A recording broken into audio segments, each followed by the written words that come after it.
guys, welcome back. Thanks for joining me. So I got a little bit of a request to do a video on house buying.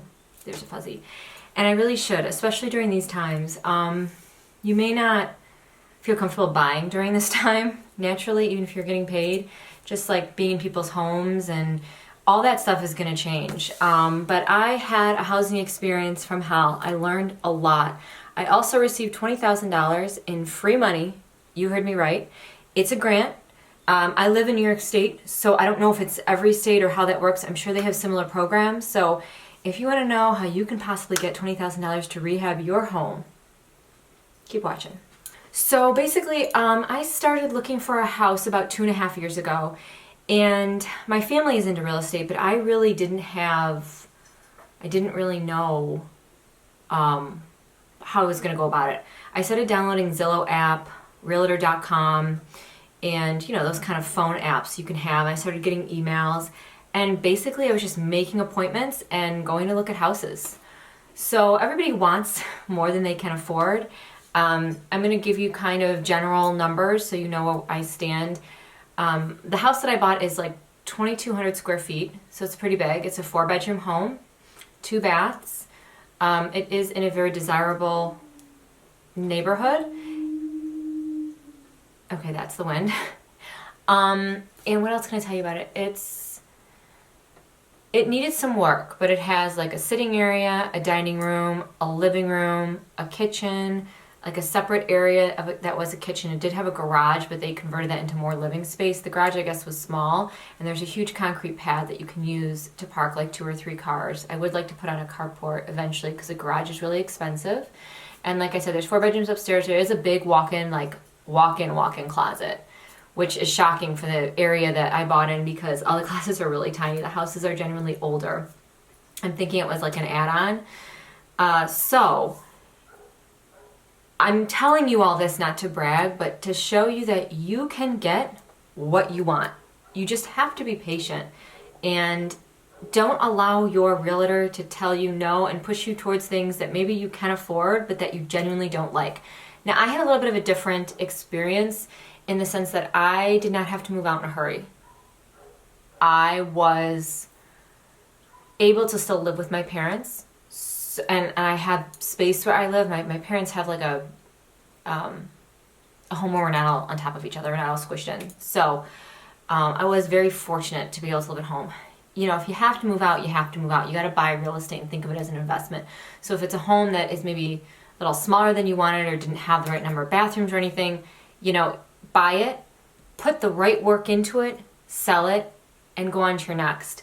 The home that I bought is really a second-time home, and I'm a first-time homeowner. So I don't have an exorbitant salary. I'm a public school teacher, so I'm not like getting any money from this or anything. I did ask my realtor. So basically I met my realtor at this house that I bought 2 years ago to date. And the house was way overpriced by maybe like $65,000, $70,000. Never could afford it. Never thought I could afford the house that I bought. I was like, I met my realtor there. I felt like she was strong. I felt like she was very outgoing. She was a hard worker. And she kind of was like, you know, I had friends that were in your situation, single income, and they did buy their dream houses. And I was looking for a fixer-upper. I wanted something I could kind of make my own. I kind of got more than I bargained for in the sense that it is a bigger house, and now it's a lot of work, and a lot of work that I'm doing kind of on my own currently with coronavirus. So how I started was I was putting away a little bit for a savings. Now I don't get paid in the summer. So I had a summer savings, and then I had a separate savings that I was using for like a house. I did have money from a family member. It wasn't a lot or anything, but it was some. So I basically doubled that because my goal was to not pay any principal and interest, PMI, which is a little bit extra on your mortgage. I wanted my mortgage to be low. Like I want to keep it as low as I can.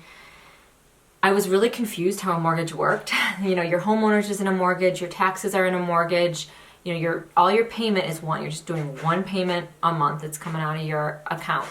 So I never bought a house of my own. I was doing this completely like blind. So that was kind of interesting. The houses that my realtor was showing me, I'll be honest, I didn't like any of them. They were like 1,000 square feet, 1,100 square feet, which that's not bad. It's just, I was paying around the amount I paid for this house that was 2,200 square feet. It just kind of was like, I think my house is like 26. It was like, why am I paying for a house with like a 2-bedroom, 1-bathroom? That's more of like an apartment. Rent is the same price as this mortgage. So, and here our rents are pretty high. I'm in like a suburban area of New York.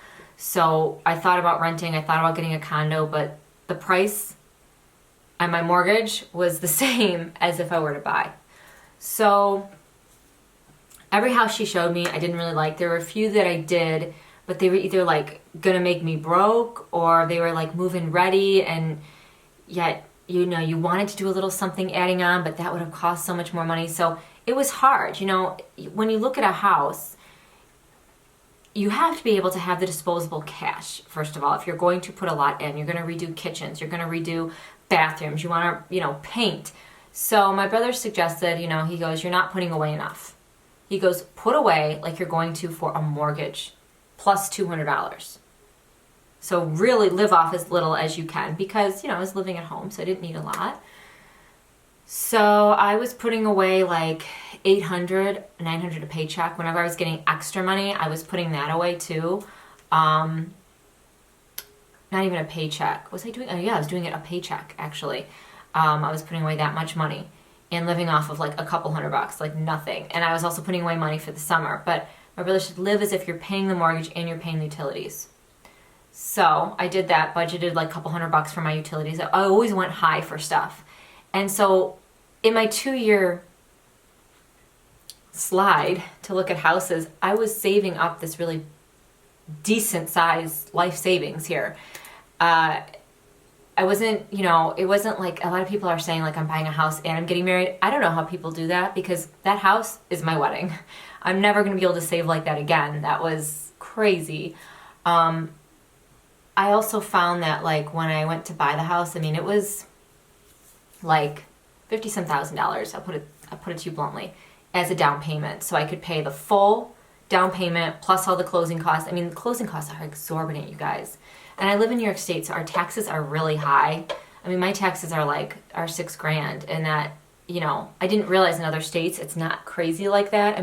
Some of the houses we looked at that were great fixer-uppers, that were great prices for what I wanted, the taxes were like $11,000, $13,000. There was a lot of foreclosures in the area. People were getting kind of crazy with adding on bathrooms. When you add on, the more bathrooms you have, the higher your taxes go up. So remember that, you got to be careful as to what you do to your house. You can have a small size home. It doesn't have to be anything fancy. It's how you take care of it and how you present it that's really going to make the difference when you go to sell it. So my realtor and I just weren't I don't want to say we weren't vibing. I love her dearly, but she was showing me all these houses that I could well under afford, that weren't going to take all my savings, that I could just move in. It was 2 or 3 bedrooms, a bath, maybe a bath and a half. I really wanted 2 full baths. I didn't even get that with my home that I bought here. That was really hard to find. And I wanted a house where I could stay in for 8 or 9 years and then sell, because I have to get my monies out. First of all, we're going to get to the $20,000 in a minute. And I thought, this is the house I'm going to have kids in. I'm in my 30s, the house I'm going to get married in if that happens. So I would like that to happen. So I was kind of in a situation where I felt like buying a first-time house and selling it in 2 or 3 years, that may not be financially conducive to me. Buying in an area where I don't like the schools may not be conducive to me, right? It may not work for me. I saw my friends all go where the taxes were a lot lower in the city, and then they had kids and they had to sell in 2 or 3 years. Now the market's hot. It's a seller's market. We may see that all change though with this, right? People are pricing their houses way out of control, guys. Remember that when you look at these homes. I'm thinking, really? $200,000 for an 1,100 square foot home? And then you go in and you're like, this isn't worth it. And that's what I saw. It's just not worth it.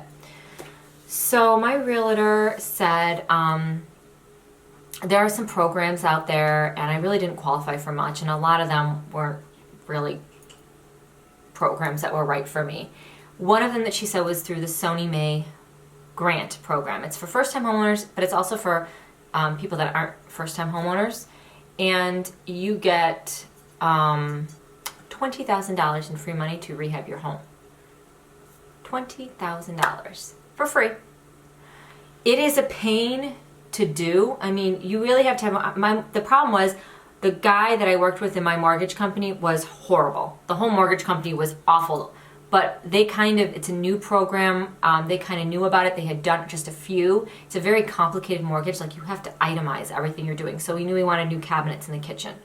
So we had to itemize. We're getting the cabinets from Lowe's. They're stock cabinets. They're great. This person's doing it for this amount of money here. And then you need his insurance certificate, and you need his work papers. And then, we had electric work that had to be done. There was a lot of little things in the house that had to be done. So we had a lot of different contractors. You can only have so many under this grant. So you got to put some people under other contractors. And when they get the check, you split the check. So the check comes in my name, and I sign off on it and hand it to the contractor. Well, since this whole coronavirus mess did happen, I know none of you are going to be going into houses and buying them right now anyway, but the check is coming from Manhattan, so my contractor has yet to get paid. He's finished my kitchen, but he's yet to get paid. So it's stuff like that. But I did qualify for the program. The house has to be vacant for a year, and I was lucky there. The house now has been vacant for 2 years. And then there was, I really don't know, you have to make under a certain amount, I think, or at a certain amount. It's pretty high. I think like the cap was like 200,000. So you have to make under that, I believe it was. House has to be vacant. So I mean, when I go to buy my next house, I might do that. And it's free money. It's just a pain. Like, I was like crying Christmas Eve because everything I bought, they wanted to see my bank statements. I don't know if you guys have gotten a house or have gone through it, but everything you do, you got to be careful for like 3 months straight. However long it takes you to close, don't buy anything. Just don't. I mean, they questioned every single thing I did. I had 2 savings accounts and a checking, and I'd move money around. They'd question that. It was like Cyber Monday, and I bought a mattress. So they wanted to see where that money went, and it went from my savings to my checkings, and I had tax money I got back. So I put everything into this house account that I could, tax money in there, but they want to see everything to make sure you don't have like a second income, and it's tedious. It's tedious, but I did get it. So you have an inspector that comes out, he inspects the work. You might have an insurance company that tells you, the inspector does come too, well, you're getting this grant or you're going through the process of it, and he'll say, okay, you need to fix your roof, you need to do there's some need-be things that you have to do, and when they have a bank inspection come through, that happens when you're buying a house, they'll go through the house too, and they might call out things like, okay, yeah, you gotta fix the roof, okay, yeah, you got foundation issues here, you gotta fix. So if the bank inspector calls those things out, those are half dues, and you have to put them in your grant. I'm gonna take $10,000 of the money, I'm gonna fix the basement. If he doesn't, you can fix the basement as much or as little as you want. Maybe your foundation issues cost you $20,000 and you only want to put 10 in, and you want to use the rest of the money to fix your kitchen or to fix your chimney or whatever else you need. I had 2 other friends that got the grant money at my work, ironically enough. One of them used it for their roof, and this is like their second or third home, and they paid top dollar for it. So it is a grant that works for all different kinds of incomes. Another one is like me, she's single income, she bought a fixer-upper. So again, and she makes even less. She's kind of like I'm a teaching salary. She has like an assistant salary. So, but she was able to get it that way too. So it's just something you got to ask your realtor about. Ask them about the Sony May grant program. Grant means you're given the money, you don't have to pay it back. So that's really important. I think one of the things that I learned is no matter how much money I saved, I always wished I had $7,000 or $8,000 more, because all my money went to closing costs and the down payment. You can not put it all towards the down payment. You can pay a little bit more in your mortgage and, have that PMI, and your mortgage might go up $300 or $400 a month. That's your call, and use that, maybe $7,000 or $8,000 to buy furniture. So, my sister-in-law's mother apparently has coronavirus, so we're just... It's like, we had to go to the grocery store today. We had no food. And it's like, just going there is like taking your life into your hands. It's like, it's not fun. It's scary. You don't want to do it. They have a cart washing station at Trader Joe's. You have to stand in line. You don't get a cart. They give you one. We had to use Clorox wipes to hold the handles. I have gloves that I've bought, and we're just going to use those from now on. We don't go very often. Like, we go, once every 2 weeks. But we really had to tell my mom, like, if you need something, you can't run out. Like, you just can't run out right now. It sucks. So, I think that was a big eye-opener. So what I started doing is I dumped the house account all into the closing costs. I did all that, and I just let all the money go. And then I slowly just started putting in like a couple $100. I got more taxes back, so I put all my taxes in there. And I realized, I said to myself, when this is over, and you have painted the house and fixed it up and gotten your furniture, you won't have to keep saving in this house account. Use it for like a shoe account, a makeup account, whatever you want. You know, a little extra savings that you only have to put $50 in. Because I still am putting a lot in there. You know, when you get into a house, there's little things you have to do that you never thought you would. You know, there's stuff that isn't covered under the grant that we need a contractor to help us with. You know, we decided to rip up carpeting in the living room and put down laminate flooring that we're getting from Lowe's. So, you know, that's a whole thing. Now, if you guys watch me on Instagram, you've been kind of seeing the construction. We had to take the granite, it was a brand new granite countertop. We had to remove that to put the new cabinets on because they were all broken cabinets. So, right, so we decided to do that. We decided we knew we were going to have to paint the house because we had to patch first and then paint. So that's another thing. You know, we went to Walmart. We were able to get just some paint that was really cheap that happened to be on sale right before this whole lockdown thing happened. So we did that, and then we got a bunch of paint from Lowe's again before this all happened, so we have it in the house. And you have to remember, like, either you're painting or you're paying somebody. We have a friend that does it right now. That's not an option, but that friend is going to, you know, cost us a couple $100 to paint. You know, maybe just they'll paint the downstairs, we'll do the upstairs. There's a broken step, so we have to like rip up the carpet on the stairs, fix the stairs.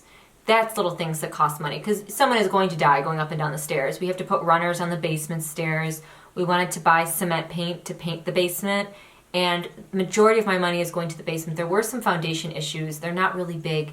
They said in 10 to 15 years when or in 10 years when you go to sell the house, it will be an issue. So let's fix it. So I think I didn't put all my money into there, which was great. Nobody really called that out. It was just a very little bit. And there's some drainage issues down there that we're going to fix.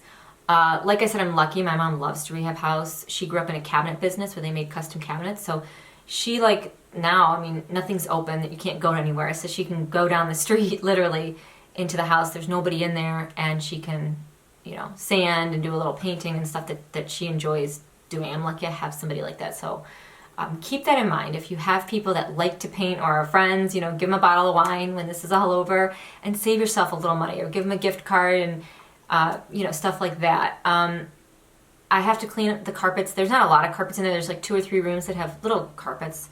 I have to get those professionally cleaned, and I do have to hire like a cleaning company to come in when this is over and just clean the home because, like I said, it's been vacant 2 years. There's been a lot of contractors in there, and it's a mess. The cabinets for the kitchen isn't that big. Like I said, they were gray stock cabinets. We spent about $2,000 on those, and then, you know, they built a little cabinet for us that we ended up painting.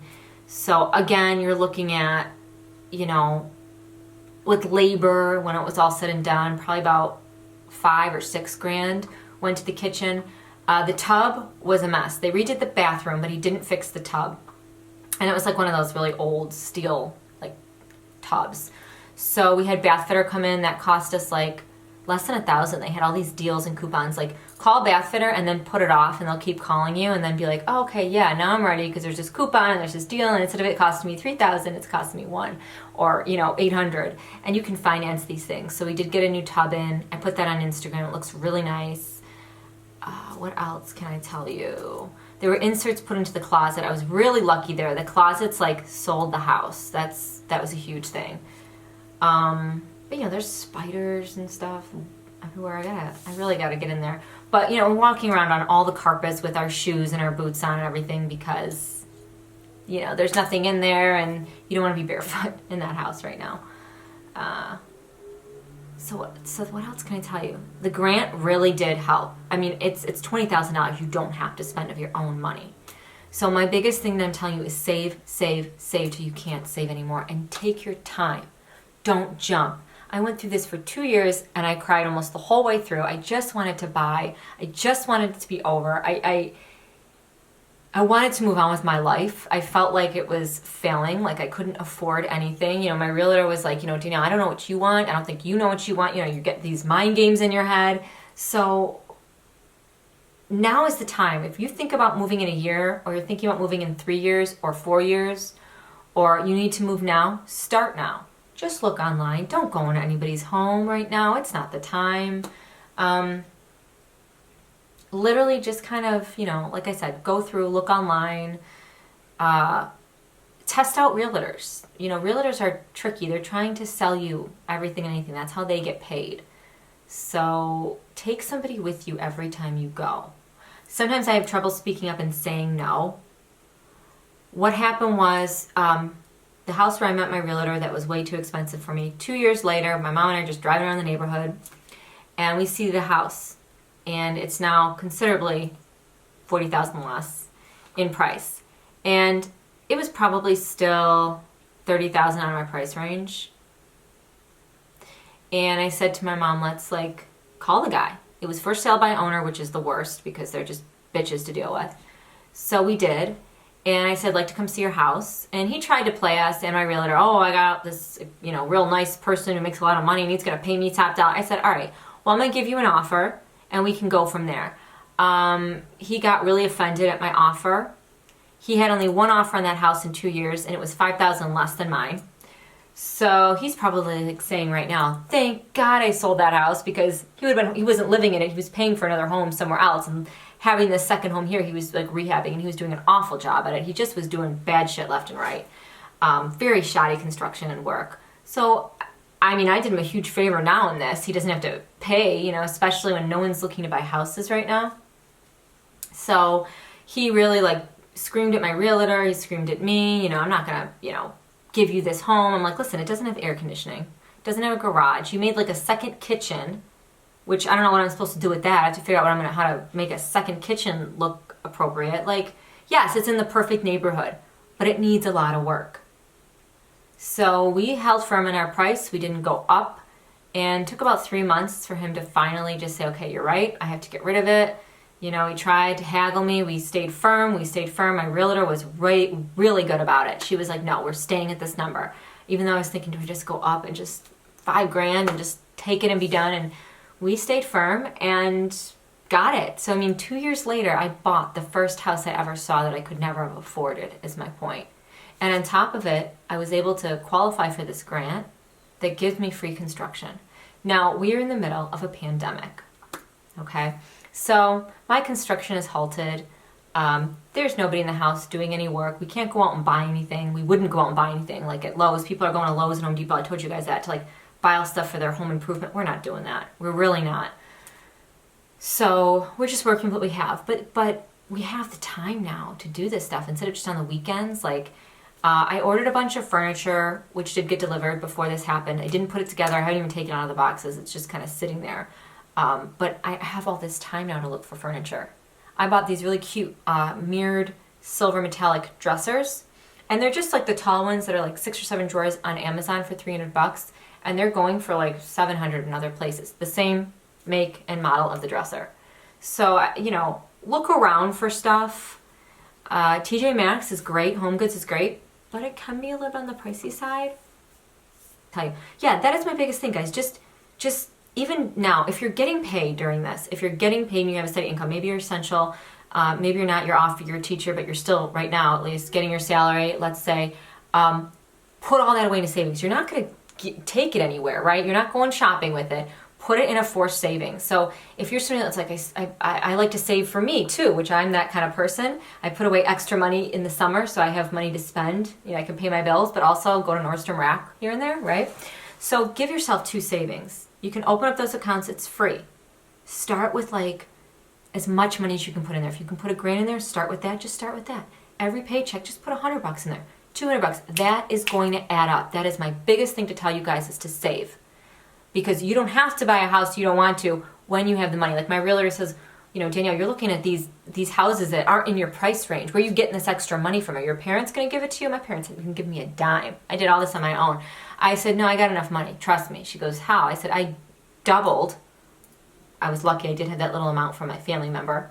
not little, but I did have a good amount for my family. But I doubled that plus some. I didn't go on vacations. I only went shopping with the money that I had that I allowed myself to use in my checking. So I put away more, always go higher. So if you say to yourself, well, I'll only put $600 in there a week or $400 a week, see if you can do $450 or $500. Now, if you're already paying a mortgage and you're already paying all those bills, just put away $200, $100. Make 2 savings. Put away $100 for your fun account and $100 for your house account. I have to have 2 because I need to budget for the summer. So I figured I always included that too because I don't get paid for 2 months in the summer, 2.5 months in the summer. I need to, August and September I needed to budget for because we go to the end of June here for school. So my last paycheck comes in July. My mortgage is due the 1st. So July's will be paid just fine.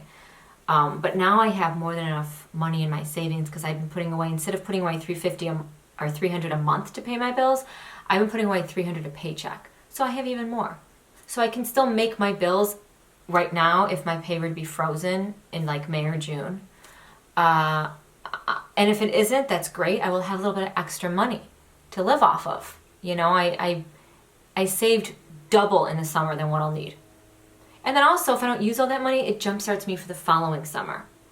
So just things to think about. Sitting down with like a pen and paper and just making yourself a budget, writing things down. That helps too.